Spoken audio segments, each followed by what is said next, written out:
and with me today is the man Inc. magazine calls the world's #1 small business guru, Michael E. Gerber. Michael is the author of The E-Myth and the CEO of the Michael E. Gerber Companies. Now, for over 40 years, he has been helping small business owners and entrepreneurs become more successful and transform their businesses into world-class operations. He's the author of 13 business coaching books, including the worldwide bestseller, The E-Myth Revisited. Michael, welcome to the program. Thanks, Greg. Delighted to be here. Now, Michael, as we begin today, many people listening know about you and know of you because of the E-Myth and the teachings that you have shared with the world over the last 25-plus years. And today in this program, we're going to be talking about both business and life and the intersection between the two. And I wanted to begin today's program by talking about your life before the E-Myth and how the challenges and opportunities in your younger years gave you the strength and inspiration to build both your business and your legacy. So can you share with us your origin story? Well, I'd be delighted to. It's an interesting thing that I'm unlike all the entrepreneurs who share their stories. I was not interested in business when I was a youngster. I never really wanted to go out and sell lemonade or have a newspaper route or engaged in anything while I was going to school to do anything that would create money. In short, I was what I like to think of as a wandering Jew. I mean, I went from inspiration to inspiration to inspiration, starting with learning how to play the saxophone from an extraordinary teacher in Hollywood, California. I'd go up by bus from Anaheim, where we were living, and be abused for an hour.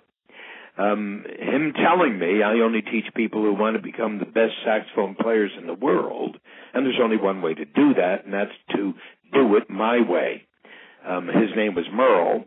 Merle's way was absolutely mind-blowingly dedicated to getting me to understand that you don't make music, music finds you. So practice 3 hours a day, 5 days a week. I was 12 years old. And I stayed with Merle doing exactly that. And as I did that with Merle, I began to understand what practice means and why practice is such an important part of life and of achieving any result. And so I did that as an adolescent, from the age of 12 on up to the age of 19. And when I went to school, out of high school, I couldn't afford to go to school. I couldn't afford to go to college. Unfortunately, my parents couldn't afford to send me to college, so I went to a junior college. And I thought that what I was going to do was to become a doctor. So for the first 2 years of college, I was going to study what I needed to study to prepare me to go on to school if I did well in junior college. And I absolutely came to the realization that I really, really didn't want to become a doctor, and I really, really, really didn't want to go to school. So I needed to make a living. Now, how am I going to make a living? I've been selling shoes. I've been doing what somebody who has no experience doing anything does, and I answered an ad, and the ad happened to be an ad run by the Encyclopedia Americana. It didn't say so in the ad. It just said something like, learn from us how to survive and grow, and you don't need to know anything. We'll teach you everything you need to know, and so forth and so forth and so forth and so forth. And I learned during that period from what I think of as my second master, the sales manager, who also taught me how to practice, also taught me the power of a system, also taught me why it was so absolutely critical to follow the way, his way, not my way, because by following his way, I could learn how to go beyond what I knew and what I knew how to produce and what I knew how to do. And so that was the second most instrumental thing that I learned in those early years. later on in my life, after very, very successfully doing that, and then going on to doing another thing, and then going on to do another thing, working, as you can imagine, by learning how to sell, I decided I wanted to work with my hands rather than my mouth. Now, you got to understand, I'd been through a lot of very, very spiritual exercises. I was a author. I was not really authored because I wasn't published, but I was a writer, you might say. I was a poet. I was a inspired wandering Jew looking for the truth, looking for the truth, looking for the truth. I did everything and anything, and I couldn't even possibly go into that right now. But I decided to work with my hands. And so I moved to Southern California from Northern California, where I had spent the first part of my life, and then started to look for a job building houses. Now, nothing in anybody's imagination who knew me believed that I could actually do that. I mean, there was nothing in my life that would suggest that I was going to become a framer, which is essentially what I became. But trial and error, trial and error, trial and error, trial and error. I finally got a guy to give me a job on a tract to begin as a beginner. I was 38 years old. You got to understand, Greg, it's the least likely thing a guy is going to do. But of course, I was such a romantic. I absolutely believed that there was something waiting for me that I really didn't know, really had never done, really hadn't seen before. I was an optimist, and I was willing to work hard to discover what it was that was missing in my life. And so I did. I had my experience with my third master, who taught me how to frame a house. I got so good at it, I became a pickup guy on the tract, meaning I was going around fixing everybody else's problems. And then, with that inspiration, I decided, okay, now I know how to do that, so I'm going to move back up to Northern California and become a framing contractor. On the way to do that, I stopped over at my sister's and brother-in-law's home in Belmont, California. And I stayed there for about a week and a half. And Ace, that's his name, came up to me and said, "Hey, Michael, I'd like you to visit one of my clients." Now, Ace owned a small advertising agency. And he had a client in the high-tech market in Silicon Valley who, for whatever reason, couldn't close the leads that Ace's advertising was creating for his business. So he asked me to come visit his client. And I said, "Ace, I don't know anything about high tech. I don't know anything about business." He said, "Michael, you know more than you think you do. Just come and visit with the guy. Let's see what happens." Well, that was the beginning of this life. I visited with the guy. It became obvious to me what the guy didn't know. He didn't know that selling is a system. He didn't know that you didn't need professional salespeople to successfully sell the tech product that he had created. You needed something other than that. You needed a system to do that. And I told him that. And he said, "Well, then why don't you come and prove it?" And he hired me as a consultant to build his selling system. When I told Ace, who came to pick me up, that I now had a job working for this guy to build his selling system, Ace was dumbfounded. He said, "What in the world do you know about that?" I said, "Ace, you told me that I know more than I think I do. I just discovered what I know." And that began the rest of the story.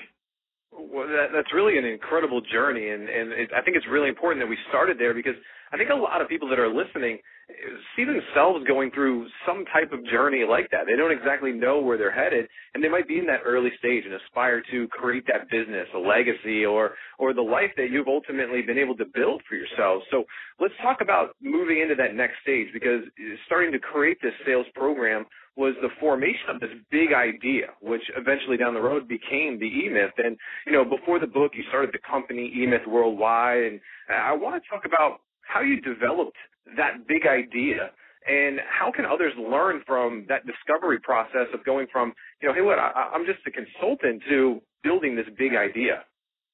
Well, it's really, really, really an important shift. It's a shift of the attention. So what I know to be true is during all those years prior to this epiphany, this moment of seeing, as I think of it, this breakthrough that occurred to me. You understand, I wasn't looking for it as I was moving forward. I didn't have in my mind that I wanted to start a business. I didn't have in my mind that I wanted to be, in quotes, an entrepreneur. I didn't have in my mind anything other than what was present for me in the moment. I say I was wandering Jew. I'm saying that every single one of us, were we to truly pursue this part of ourselves, the part of ourselves that passionately is asking a question, the question about who am I, the question about what's this all about, the question about what is the world made of, how does it work, why does it work that way, and suddenly discovering an answer to that question and then realizing it is not the total answer to that question, but it's leading to me to an answer to that question, playing the saxophone, selling encyclopedias, framing a house. Each and every part of that taught me something that led me to that next step, and that next step just showed up. I'm suggesting to every single person who's listening to us right now that thing, that special thing, that insight, that epiphany, that moment of seeing, that awakening always shows up. The problem is we, all of us, most of us, are simply not open enough to see it.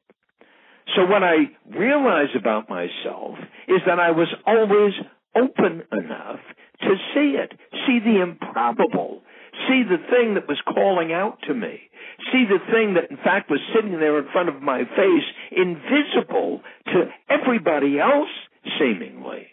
Because you understand, I didn't see it as something to sell. I didn't see it as something to do. I didn't see it as a career opportunity. One minute I was this, and the next minute I was that. And it was suddenly I was in a completely new world, this world of business that I'd never been interested in. And I suddenly came to the realization in this brief interaction with this guy who owned a business that he didn't understand it either, that he was caught up in a perception of reality that wasn't true. His perception was he needed to go out and hire sales engineers to sell a high-tech product. I didn't believe that at all, because I had learned differently in my experience, which was so completely inconsistent with his experience. He came from the traditional world. I came from the untraditional world. I honestly believe I was an outsider, and I still am. Always on the outside looking in. Always on the outside looking in. Please hear this, everybody who's listening to me. Always on the outside looking in. And when you're looking in from the outside, it provides you with the potential to transcend whatever is going on the inside and to see it in a completely original and unique way. So that's what occurred to me. That's what happened to me. And as I began to work on this guy's business, and in this particular case, sales, in which case I had to build a selling system. And as I began to build the selling system for this guy, and that system began to work, I began to see all the other components of his business that were inconsistent with the system that I had created for sales. So we had to go to work on each and every one of those functions as well, on production, on finance. Now understand, I wasn't a business guy. I was just me, this wandering Jew, seeing things clearly from a completely different place than the people on the inside of that company saw them. That was my gift. That's what I had learned how to do. That's what had inspired me then to suddenly have client 2, client 3, client 4, all the time discovering that every single client's company I walked into was suffering from the same problem as that very first guy. They absolutely didn't see it. Well, what's missing in this picture? I asked myself. What's missing in this picture? It was like every single one of these people had started their business by going into the store, buying a jigsaw puzzle, taking it back to their business, opening the box, throwing the pieces on the floor, and throwing away the cover to the box. They had absolutely no understanding of what the finished product of this business was going to be. Now, understand what I mean by that. I'm not talking about the product they sold, but the product was the business itself. And one day, during all of this tumultuous learning and listening and watching and doing, I walked into McDonald's. Now, this was not the first time I had walked into McDonald's. But because all of this was moving around inside of me, all of this questioning was going on inside of me, all of this sudden seeing was happening again and again and again inside of all these little companies. What was missing in this picture, when I walked into McDonald's, I saw it clear as day. McDonald's, Ray Kroc actually did what none of these small business owners had ever done. Ray Kroc truly understood the power of the system. Ray Kroc went to work on McDonald's, not in McDonald's, to invent the perfect prototype so he could replicate it thousands upon thousands upon thousands of times, just as it is today. Over 35,000 McDonald's hamburger stands, every single one of them working in identically the same way, for identically the same reason, to produce identically the same result. Scalable, scalable, scalable, scalable. That's what I saw. And when I walked into that McDonald's that day, I walked out, Greg, with the absolute knowledge that I could do what Ray Kroc did. Forget about for my clients. I could do that for me. I didn't need to be doing this work. I didn't need to be the smart guy walking in and being paid as a consultant. I didn't need to do this. I could build a system that could do this. And in the process of building that system, I could do exactly what Ray Kroc did. I could create a company that could transform the state of small business worldwide. I could build the McDonald's of small business consulting. I could make it possible that no one would ever have to fail in business at all. I could build that system by seeing step by step by step absolutely the absolute moving parts of every company on the face of this earth, design it, create it, build it, and grow it. And if I could do that, every single person on the face of this earth could do that. And that was the founding of that company. And it wasn't eMyth Worldwide. It was the Michael Thomas Corporation.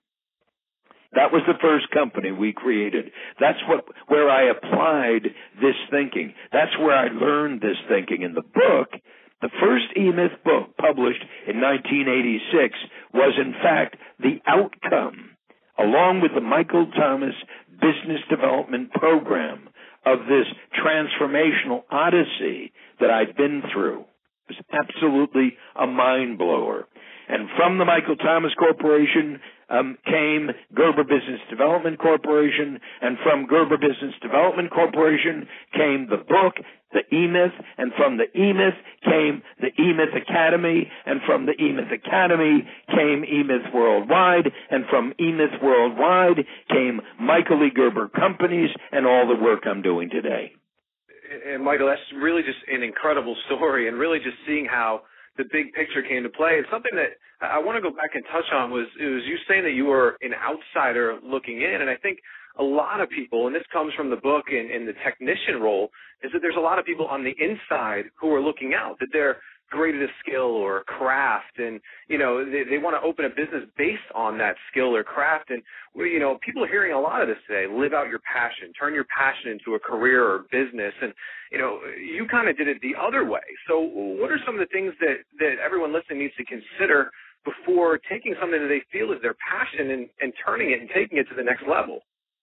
Well, it's really, really important, Greg, to hear this part, because while the rhetoric talks about take your passion and do whatever, in fact, what I discover is something quite the opposite of that, and that is that few people truly do have a passion. Few people are truly passionate about some great thing that they wish to do. Most people who go into business are completely different than I was. They are technicians suffering from an entrepreneurial seizure, as you've said. They're people who know how to do something. They know how to do graphic design, or they're a dentist, or they're a cardiologist, or they're an optometrist, or they're an accountant, or they're an attorney. And they fall for this fatal assumption because they understand how to do that work. They understand how to build a business that does that work. They want to become their own boss. And they do. They start a company to do the work they know how to do. But the problem is that's exactly the opposite of what, in fact, they could have, should have, would have done had they awakened the true entrepreneur within them. So in my experience with small business, and nobody has worked with more small businesses than we have. Nobody has touched more small business owners in 145 countries, in every language under the sun than we have. Nobody has experienced more industries and high-tech, low-tech, no-tech businesses. We have discovered the universal principles that are absolutely true and fundamental to the success of all companies and the failure of most companies. And in the application of that, we had to build the system in order to manifest that in the minds and hearts and souls of the people that we work with, in order for them to do more than just fix a broken business, in order to truly invent a company that had a life, that had meaning in it, had some true passion in it, because it was bigger than the person who was starting it, bigger than the owner, bigger than the founder, bigger than the creator, bigger than the technician suffering from the entrepreneurial seizure. It was absolutely essential that the technician, the manager, and the entrepreneur, those three personalities I write about in all of my E-Myth books, find a balance within the company that will enable them to see the company from outside of the company, to transcend the company, so that they can go to work on the company, not in the company. And once they understand the power of going to work on the company, not in the company, they suddenly come face to face with what that transformational key is, to open that golden door to opportunities they never imagined before. So now, before we open that door, I want to talk about really creating that balance of really what we want from our life. 'Cause this program, I want to talk about both starting that business and doing that thing that we truly love and want to do, but ultimately think about the things that we want in life, how we want to spend our time. Because even though we have that desire to bake cakes or teach surf lessons or be that attorney or start that business, it doesn't necessarily mean that we want to spend 18 hours a day, 7 days a week doing it. So how does someone today look at lifestyle and living a complete, fulfilling life? How do they look at that with our decisions in creating that business and our vision for our future? Well, that lifestyle conversation is also more of the rhetoric, Greg. I like to think of it as something significantly greater than that. It's not about lifestyle. Lifestyle is what little people think about. Lifestyle is kind of a silly thing built upon our personality and the stuff we've learned over time. These are the good things, these are the bad things. I want more of the good things, less of the bad things. And lifestyle conversation begins with all of the psychological claptrap that people, in fact, have been infused with, as though, in fact, that has anything to do with what entrepreneurs really see and really create. Entrepreneurs do not think about lifestyle, not great entrepreneurs. Little people do, because, of course, that's all they have to think about, lifestyle. I'm not interested in lifestyle. I'm interested in my dream. I'm interested in my vision. I'm interested in my purpose. I'm interested in my mission. And I'm saying to every single solitary soul on the face of this earth that the most critical thing that has to happen at the beginning, at that juncture where you realize you're stuck, you realize that you were born in a box and that box has shaped you to the point where you are today, wondering what in the world is going on in your life, what in the world is going to go on in your life, what in the world is life all about. I'm saying the very most important thing anyone can do at that point is to awaken the entrepreneur within. And that's what we created in what I call the dreaming room. The dreaming room is a 12-week process through which a small group of individuals led by a dreaming room facilitator truly begin to ask the very, very big questions that nobody has ever gotten them to ask before.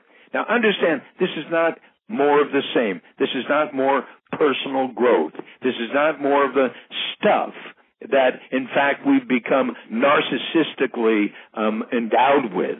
This is not that. This is truly the entrepreneur, the creator. I'm saying if we were born in the image of God, and I believe we were born to create. The reason we're stuck is because no one has ever engaged us in that true conversation. What does it mean to create? What does it mean to innovate? What does it mean to have a dream, a vision, a purpose, and a mission? In the dreaming room, people discover that. Now, understand when somebody has a dream, which I call a great result. Muhammad Yunus, the creator of Grameen Bank, won a Nobel Prize for the extraordinary work that he has done to transform the lives of women who are completely without any financial life at all, to transform these impoverished women into women who have control over their lives. He had to create a system for doing that. His dream, it is today still his dream, was to eradicate poverty from the face of the earth by the year 2050. What an outlandish thing to say. To eradicate poverty from the face of the earth by the year 2050. He invented Grameen Bank to enable him to do that. He invented a system through which, just like Ray Kroc at McDonald's did, to invent a system through which impoverished women in Bangladesh could in fact take control of their lives. And that system has been applied successfully to millions of impoverished women who are no longer impoverished. And because that system is so rigorous, so scalable, it has gone to country after country after country doing identically the same thing. So Muhammad Yunus is on the way to doing something absolutely spectacular.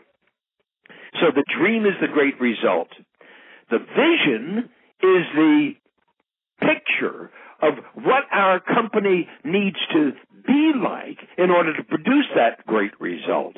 And my vision was to invent the McDonald's of small business consulting.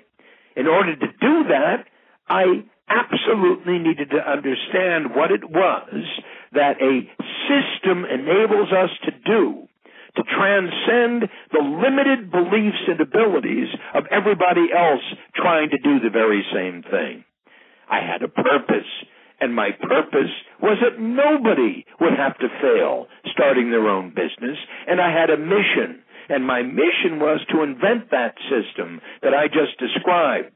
So a dream, a vision, a purpose, and a mission. Now you can imagine what that would be like for somebody before they ever start a business, before they ever go out on their own in this cruel, cruel world, to be able to know and truly be impassioned by a dream, a vision, a purpose, and a mission. Those were the four missing components of the entrepreneurial lifestyle, I'd call it, in a completely different way than anybody had ever identified before. In order to do that, that creates a platform for what you're about to do from that point on.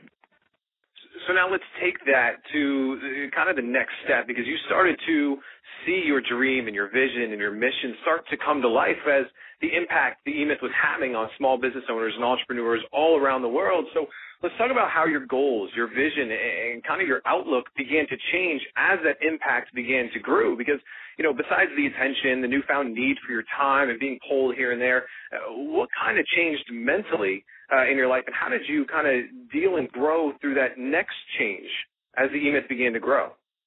Well, it begins to reveal itself to you, Greg. You understand that everybody wants to get everything right away. You don't get everything right away. You know, I go back to that experience I described as a saxophone student at 12 years old, and the statement that my teacher made to me, I only teach people who want to become the best saxophone players in the world, and the other statement saying that, in fact, you don't make music, Michael. Music finds you. Well, it finds you as you practice. So when you begin it, you might have a picture in your head of what's in it, but the reality is you'll never, ever, ever truly know until you begin to do it.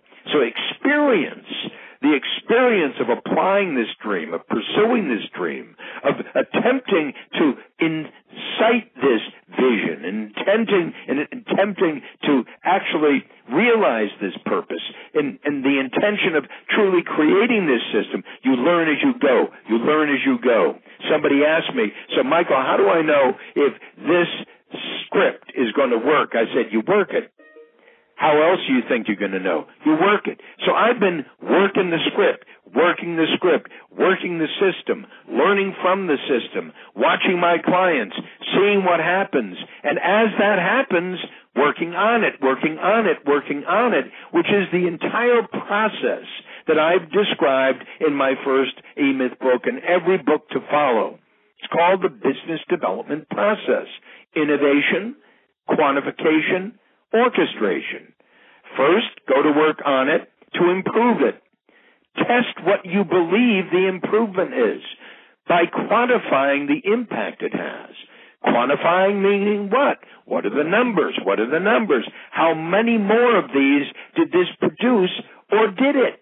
And if it didn't, drop it and do it again. Do what again? Innovation, quantification. As the innovation and quantification begins to take hold, then, of course, orchestration is absolutely critical. And what is orchestration? Orchestration is what Ray Kroc did.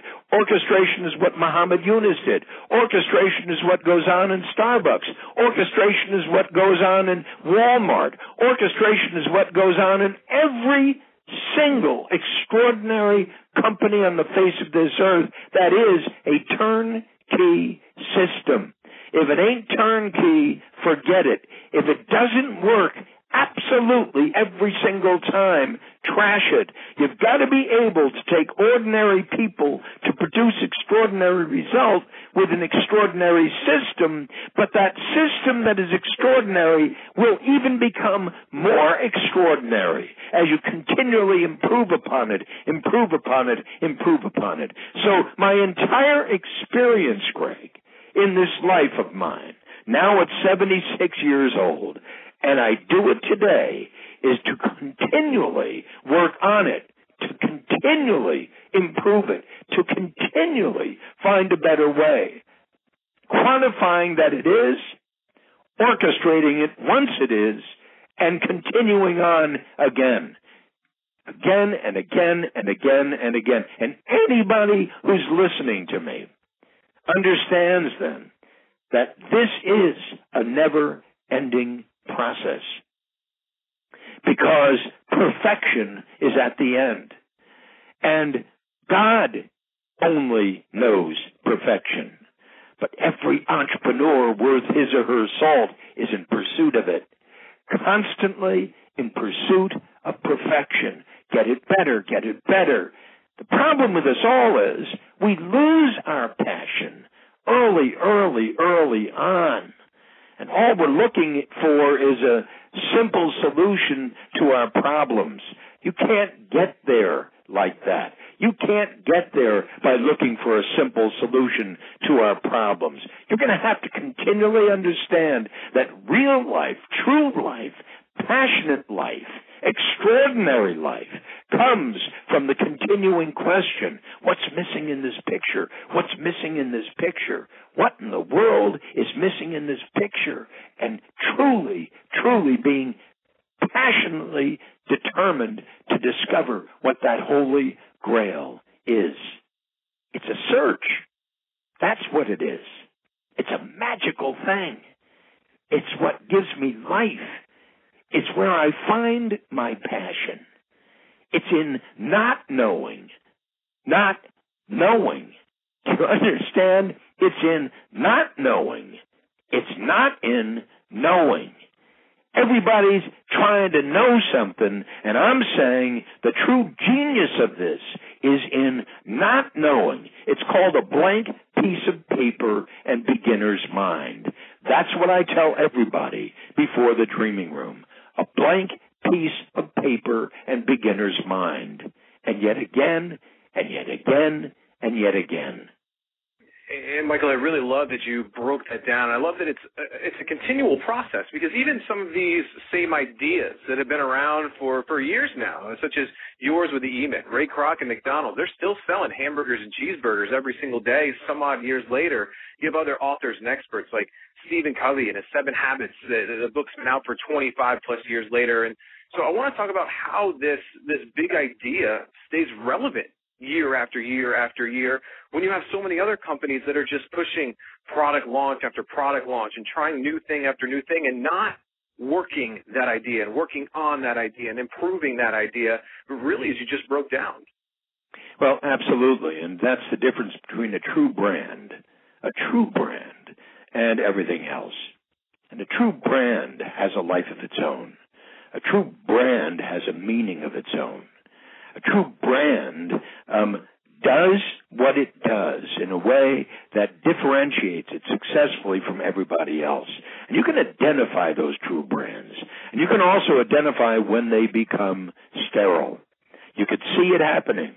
You could see it happening when a company who is living on its laurels, who is crystallized in the system, crystallized in the bureaucracy of the system, crystallized in the success that they've been able to achieve, and lose the entrepreneurial drive to continually go beyond it. You can see it, you can feel it, and they go away. They go away, and that's true of every single company on the face of the earth.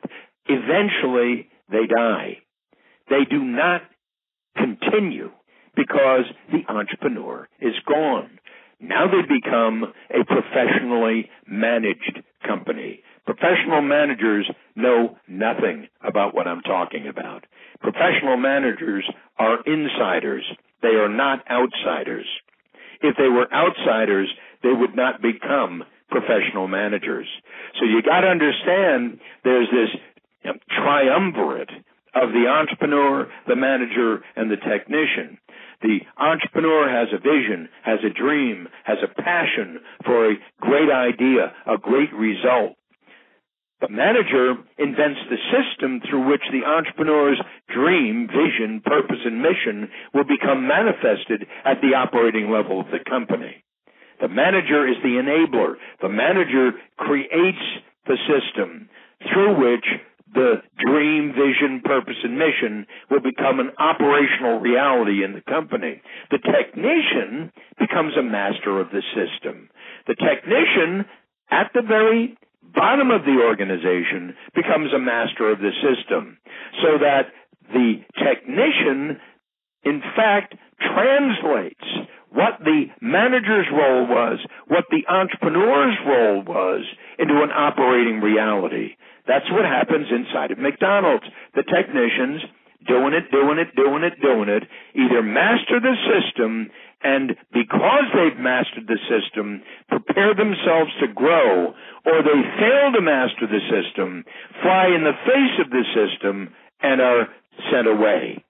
So this is all about growth, going from a technician who learns to become a master of the system, and as the technician learns to become a master of the system, becomes a supervisor who learns how to supervise the system and the technician's use of the system, masters that supervisory role, that supervisory system, moves up to become a beginning manager and to master the system of beginning to be a manager, moves on up the hierarchy, learning, growing, the system, and is now participating in learning how to apply innovation, quantification, and orchestration, which is the heart of every great evolving company, and then moves on up to the next role called an entrepreneur. Every single company in the face of the earth should be graduating people who have grown inside to go out and start up another company. In fact, if McDonald's were really smart, they would be creating new companies as a result of the people working in McDonald's, not simply creating insiders, bureaucrats who are using the system, but in fact develop the capacity and capability to invent new systems, and they would have a significantly greater company called McDonald's that was inventing new companies throughout their industry in a way that had never been done before. So this great opportunity for entrepreneurship. But of course, it's rare. And to find it is surprising. And it's almost always only there at the very beginning of a company. At the beginning of a company, as one creates a company, as one designs the company, as one builds that design out into a system, as one pushes against that to grow it and to test it and to validate it, to quantify it, and then to expand it, scale it exponentially. That's the key of it. That's the key of it, and that's what we teach people how to do. And so now, Michael, as we close out this first section, I want to give everyone something that they can begin doing right now, as soon as this recording ends, either an exercise or an action step, to begin planning out this vision that we've been talking about for our company, for the thing that we really want, and begin creating that big idea, looking into that future. So what's something that we can do right now to begin this process? Ask yourself this: what is my dream? What is my vision? What is my purpose? What is my mission? Ask yourself that and stay with those questions. What is my dream? What is the great result you're determined to produce in the world? What is the model that you'll use to produce it?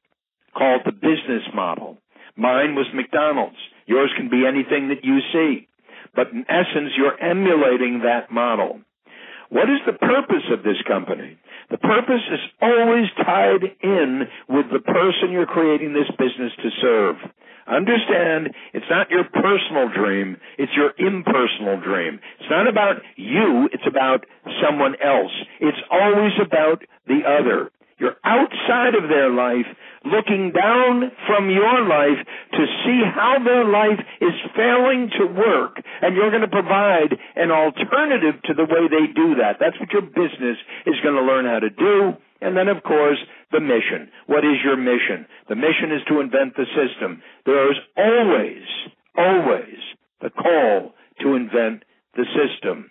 Nothing you produce will ever grow to the degree you fail to produce the system, test the system, validate the system, and implement it. So the first step is, what's your dream, what's your vision, what's your purpose, what's your mission? And the greatest thing you could do is to obviously go to a dreaming room and figure that out. Michael, I really want to thank you for sharing those questions, and I encourage everyone as we wrap up this first module here to answer those questions. What is your dream? What is your purpose? What is your mission? And what is your vision? And it's going to give you some very clear answers as we dig into Module 2, where Michael's really going to break down what systems are, how to really implement systems into your business and life. So thanks again for listening to Module 1, and we will see you again in Module 2.